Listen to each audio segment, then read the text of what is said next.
India, the sacred land, where many great philosophers, religious personalities, and social reformers were born.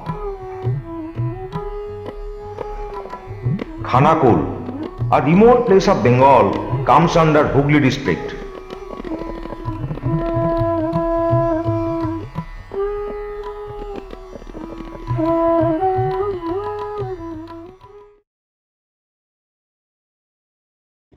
Raja Ram Mohan Roy was born in the year 1772.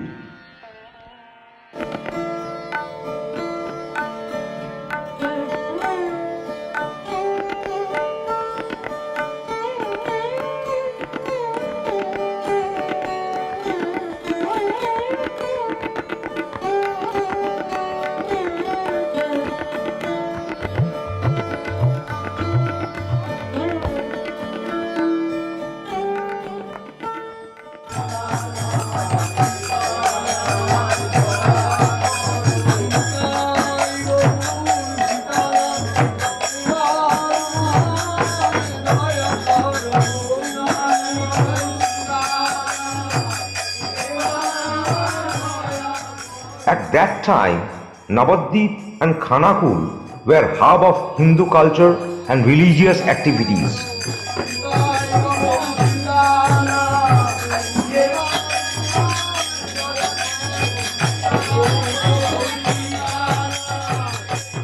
These religious and cultural activities greatly influenced the mind of people for spiritual and philosophical thoughts.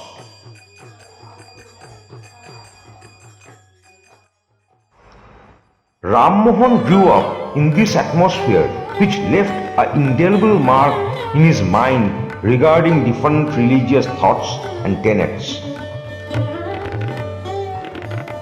This area was full of high spirit of Hindu Shaiva, Shakta,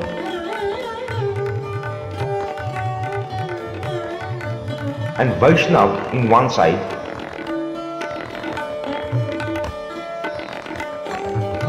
and Bauddha Sahajiya Dharma, Saranang gacchami.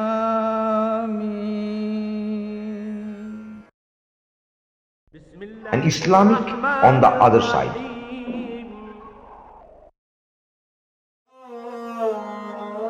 Ram Mohan studied the basic tenets of all the major religions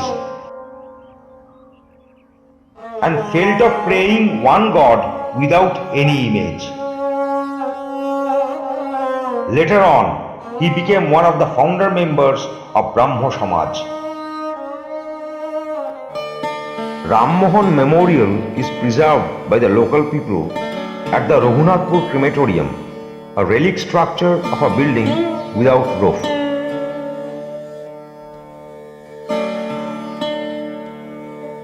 Ram Mohan's father, Ramakanta Roy, made his house and lived there with his family near Raghunathpur Crematorium, which is now covered by fern and shrub.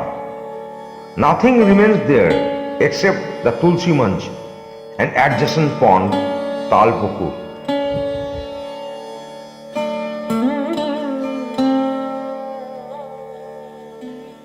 At Radhanagar, the ancestral properties of Roy's family, there are ancient Dolmancha and house where it is inscribed 1761 in the family delivery room, which was marked by Reverend Long with help of local people. It is made the birth altar of Raja Ram Mohan Roy.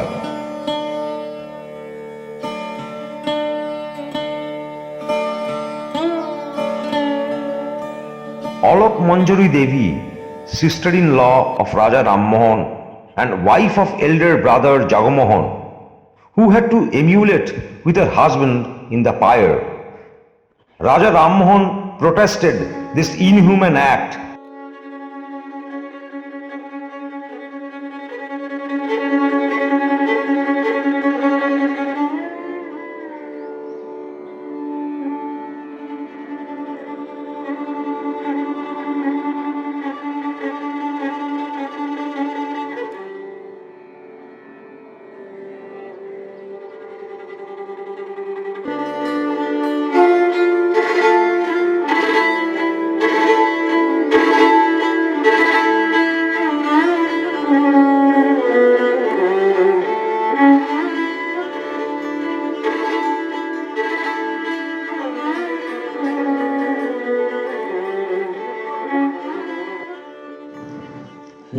শূন্য ব্রাহ্মণগণ, হিন্দু ধর্মের উচ্চকুলে জন্মেও তোদের চৈতন্য হয়নি?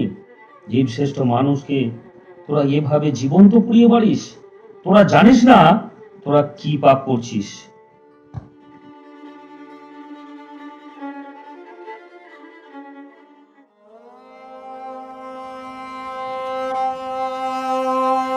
বোঠান, তোমার চিতা স্পর্শ করে শপথ করছি, যতদিন না এই সতীদাহ প্রথার বিলোপ করতে পারছি, শান্তিতে দিন যাপন করতে পারবো না।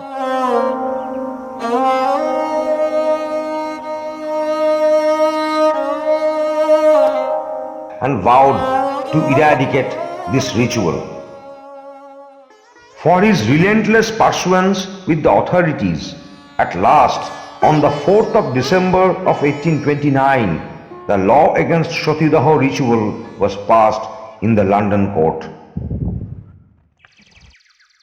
Ram Mohan learned French at Radhanagar's Munshichala under the guidance of Ramnarayan Sarvadikari. The Sarvadikari family had great achievements in the field of education. 6 members of the family became senators and another became vice chancellor of Calcutta University. The record still stands unbroken. Sir Devoprasad Sarvadikari became the president of Calcutta Corporation. Prasanna Kumar Sarvadikari made the terminology of arithmetic in Bengali in 1855, which was the first attempt to pave the way for the Bengali students to comprehend the arithmetic easily.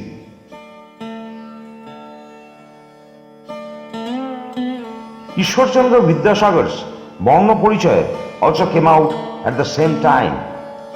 From the Sarvadikari family, Nagendra Prasad Sarvadikari was known as the father of Indian football. famous cricket commentator Barry Sarvadikari is from the same family. Radhanagar village holds so many scholars in its folds, which brought fame and pride.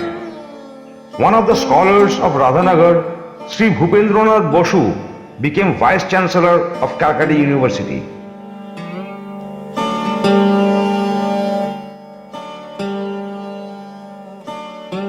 Another proud son of the village is Sri Narayan Chandra Bhattacharya, who wrote 60 stories and novels, which were published in Deshbandhu Chittaranjan Das edited magazine and also in Vasumati magazine.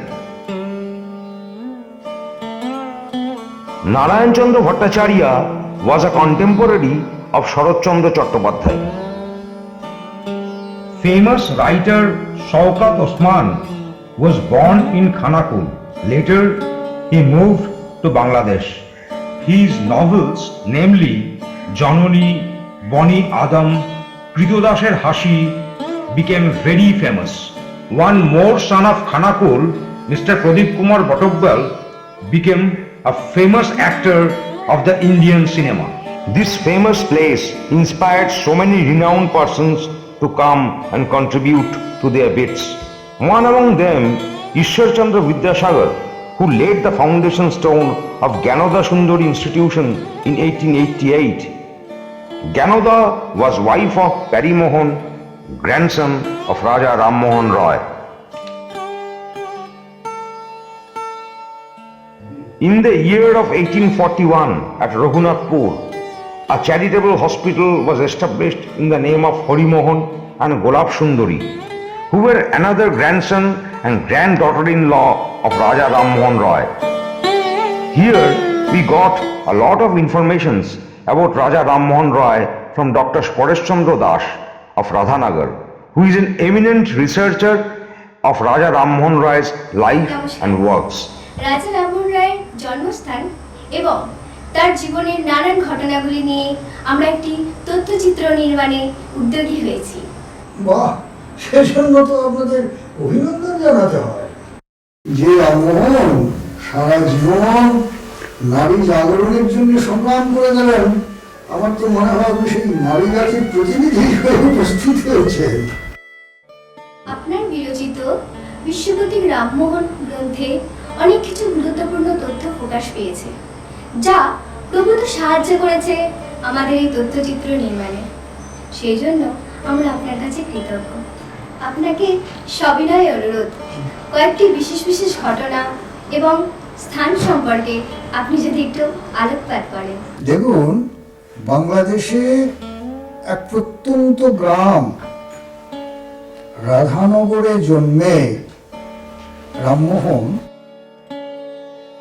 শুধু ভারতের নবজাগরণের অগ্রদূত হয়ে উঠলেন তা নয়, তার জ্ঞানের আলো ছড়িয়ে পড়ল ইংল্যান্ড, ফ্রান্স, আমেরিকা, স্পেন। তো রবীন্দ্রনাথ এক সময় রামমোহনকে বলেছিলেন ভারত পথিক। তো আমার তো মনে হয় শুধু ভারত পথিক নন, তিনি একজন বিশ্ব পথিক।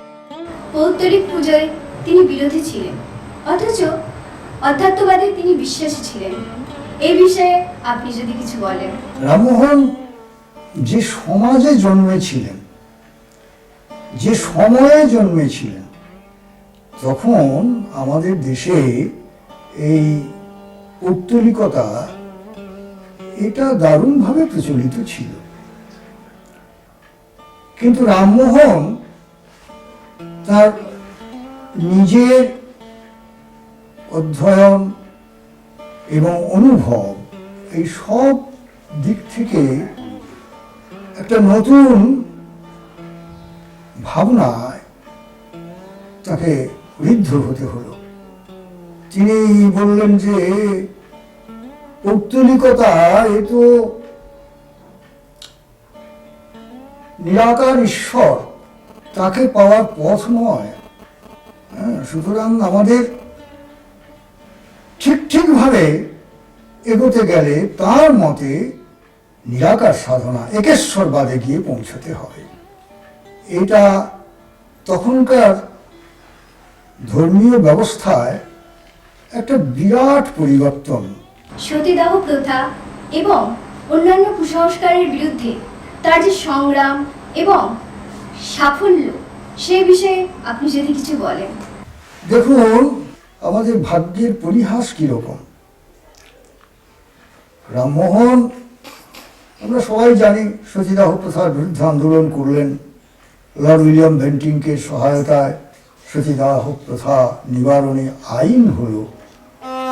তো সেই সতীদাহ প্রথা এখন আর আমাদের সমাজে চালু নেই বটে, কিন্তু ভুল পথে পরোক্ষভাবে সতীদাহ চেয়েও তো এখন আমরা এক নিবারণ অবস্থায় এসে পৌঁছেছি। তখন স্বামী মারা গেলে সতীদাহ হতো, আর এখন আমরা কি দেখছি, স্বামী বেঁচে থাকতেই নারী দাহ হচ্ছে। স্বামী, শ্বশুর, শাশুড়ি, দেওর, ননদ এরা সবাই মিলে বধূ হত্যা করছে। তো তখন ছিল সতীদাহ, এখন ব্যাপকভাবে হয়ে দাঁড়িয়েছে নারী দাহ। আর তার সঙ্গে রামমোহন তো শুধু সতীদাহতেই আবদ্ধ ছিলেন না এই আইনটুকু বন্ধ করার জন্যে। তার সারা জীবনের একটা লক্ষ্য ছিল নারী জাতির সম্মান রক্ষা করা। তো এখন আমরা কি দেখছি, একটু টিভির পর্দায় খবরের কাগজ খুললেই রোজ একটা না একটা নারী ধর্ষণ এই সংবাদ পাচ্ছি। তো রামমোহন যে চেষ্টাটা শুরু করেছিলেন, আমরা এতদিন পরেও তো সেই নারীর সম্মান রক্ষা করার জন্য বিশেষ কিছু করে উঠতে পারিনি। এটাই তো আমাদের খুব দুঃখের, খুব দুর্ভাগ্যের জিনিস। আজকে আমাদের রামমোহনকে আরো বেশি করে স্মরণ করা দরকার। তার আদর্শ যদি আমরা নিতে পারি, তাহলেই নারী জাতির এই সম্মান রক্ষা হতে পারে। তিনি ছিলেন মাতৃভক্ত এবং মাকে খুশি করতে তিনি ঠাকুর প্রণাম করেছিলেন, যেটি ছিল তার নীতি বিরোধী। দেখুন, এটা ঘটনা, রামমোহন যখন তার পৈতৃক বাড়িতে আসেন,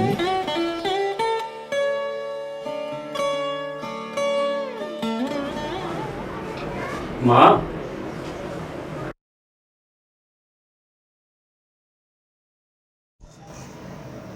না, যে আমার পরম আরাধ্য রাধা মাধবের কাছে মাথা নত করে না, তার প্রণাম আমি নেব না। আমি পৌত্তলিক আরাধনায় বিশ্বাস করি না মা। কিন্তু আপনার রাধা মাধবের কাছে মাথা নত করলে আপনি যদি খুশি হন, তাহলে আমি তাই করব।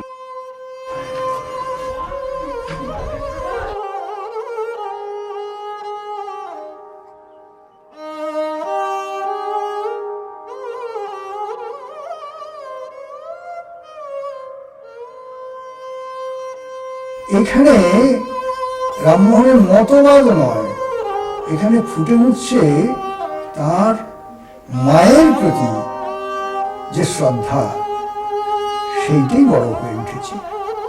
ঘটনা যদি আমি বলি তাহলে এর যে পরিপ্রেক্ষিতটা, এটা বোধহয় বোঝা সুবিধা হবে। এই তারিণী দেবী, রামমোহনের মা, যখন তাদের পারিবারিক বিপর্যয় চলছে, বিগ্রহ সেবার যে টাকা সেটাও অকুলান হয়ে উঠছে, তখন রামমোহনের মা কলকাতায় রামমোহনের কাছে গেলেন তার বিগ্রহ সেবার জন্য কিছু অর্থ সাহায্য পাওয়ার আশায়। তিনি যখন রামমোহনকে বলছেন যে দেখো, আমাদের পারিবারিক কুলদেবতা, সেই কুলদেবতার সেবার জন্য তুমি কিছু অর্থ দাও।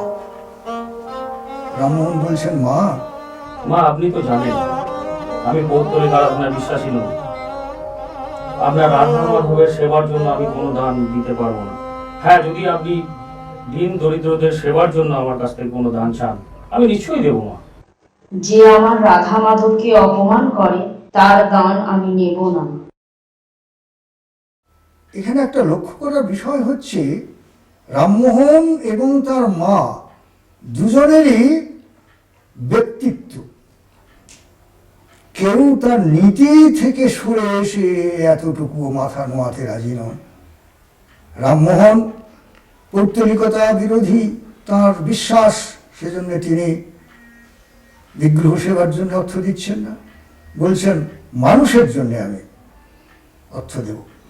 আবার রামমোহনের মা, তিনি পারিবারিক যে কুলদেবতা, সেই কুলদেবতার সেবার জন্য তুমি কিছু অর্থ দাও। সেটা যখন পেলেন না, তখন তিনি বলছেন যে দেখো, আমি যে জন্য এসেছিলাম সেইটা যদি তুমি না দাও, তাহলে আমি তোমার কাছ থেকে কোনো অর্থই নেব না। এগুলো তার মা ফিরে আসছেন। তাহলে ওই আগের ঘটনা আর এই পরের ঘটনা, এই দুটোকে যদি আমরা মেলাই, তাহলে দেখব মা আর ছেলে দুজনেরই ভেতরে একটা অসাধারণ ব্যক্তিত্ব প্রকাশ পাচ্ছে। তিনি ছিলেন ইউরোপের প্রথম ভারতীয় রেলযাত্রী। এই বিষয়ে আপনি যদি কিছু বলেন। হ্যাঁ, তখন ভারতে তো রেলপথ হয়নি। উনি যখন ইংল্যান্ডে যাচ্ছেন, তখন লিভারপুল থেকে ম্যানচেস্টার সবে মাত্র তখন ইংল্যান্ডে রেলপথ তৈরি হচ্ছে। সেই সময় রামমোহন ওই লিভারপুল থেকে ম্যানচেস্টার পর্যন্ত রেল ভ্রমণ করেছেন এবং প্রথম ভারতীয় রেলযাত্রী এই জন্যই রামমোহন ভারতে। এখনো আমাদের একটা কথা এখানে খুব বলা বোঝা দরকার, যে ভারতবর্ষে এখন অনেক জায়গায় অনেক রেলপথ বিস্তৃত হয়েছে, কিন্তু রামমোহনের যে জন্মস্থান রাধানগর, এর 16 কিলোমিটার পাশ দিয়ে তারকেশ্বর থেকে বিষ্ণুপুর পর্যন্ত রেলপথ চলে গেছে। কিন্তু দুর্ভাগ্যের বিষয়, এই মায়াপুর থেকে রাধানগর এই 16 কিলোমিটার রামমোহনের জন্মস্থান পর্যন্ত এই রেলপথটুকু এখনো জোড়া হলো না। এটুকু হলে একদিকে যেমন রামমোহনকেও আমরা সম্মান দিতে পারতাম, তেমনি পর্যটন কেন্দ্র হিসেবে রামমোহনের এই জন্মস্থান রাধানগর, এর একটা অনেক ব্যাপ্তি ঘটত। তো দেখা যাক সরকারের এদিকে কিছু দৃষ্টি পড়ে কিনা।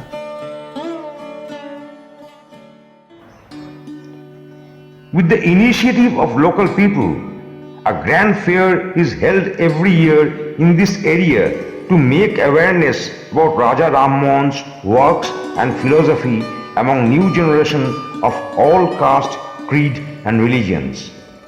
People get enlightened by his thoughts, which is still relevant.